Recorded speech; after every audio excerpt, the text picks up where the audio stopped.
You hear a name. You lean in. Someone is about to tell you something they shouldn't. Your heart rate picks up a little. You tell yourself you don't care. But you do. You always do. Most people call this a flaw, a guilty pleasure, something polite humans are supposed to rise above.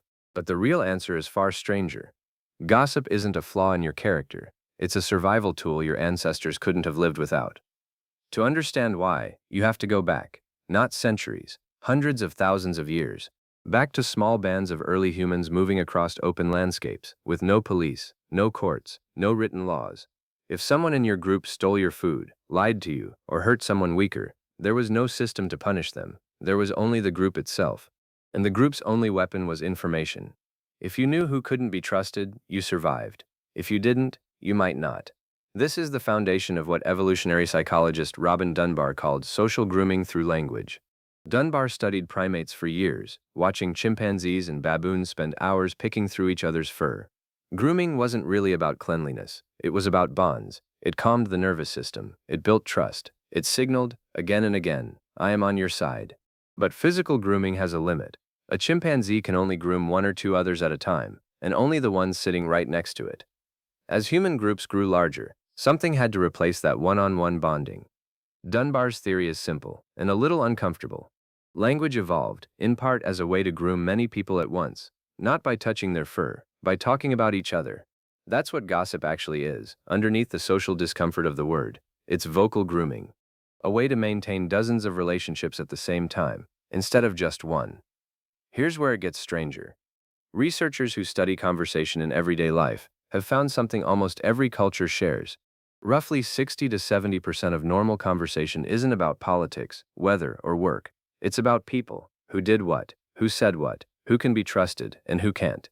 That number holds up across continents, across centuries, as far as historians can tell, across the modern office break room and the ancient cooking fire. Why would something so universal be treated as shameful?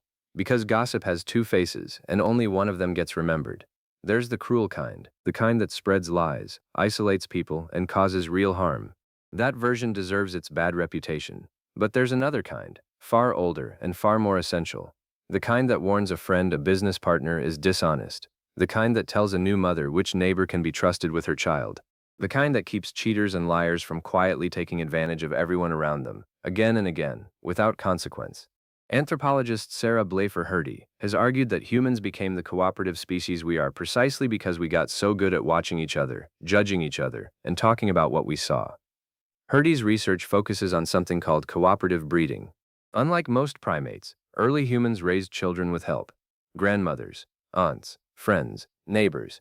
That kind of trust-based cooperation only works if you can tell who's reliable and who isn't. Gossip was the test. It let your ancestors build what researchers now call reputation, one of the most powerful invisible forces in human history. A good reputation meant people shared food with you, defended you, chose you as a partner, an ally, a friend. A bad reputation meant isolation. And in a world without hospitals, without supermarkets, without strangers passing through to help, isolation could be a death sentence. This is why your brain still reacts so strongly to social information today. It isn't shallow, it's ancient. There's a famous experiment that shows just how deep this runs.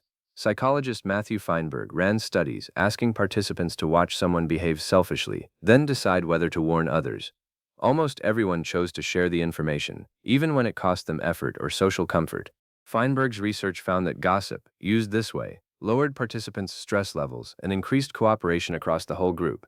Warning others didn't feel like cruelty, it felt like relief. That's the part modern life tends to forget. Gossip wasn't invented to hurt people. It was invented to protect them, and protect the group as a whole. Think about how this still shapes your day. You ask a friend what a new coworker is really like before you trust them. You check reviews before eating at a restaurant. You ask around before lending money. Every single one of these is gossip, just wearing modern clothes. Strangers' opinions, passed person to person, helping you decide who's safe. Online platforms didn't invent this instinct. They industrialized it. Every review, every rating, every viral story about someone behaving badly taps the exact same circuitry that once kept small bands of humans alive on the open savanna. Your brain hasn't caught up to the scale. It still treats every piece of social information like it might matter for your survival.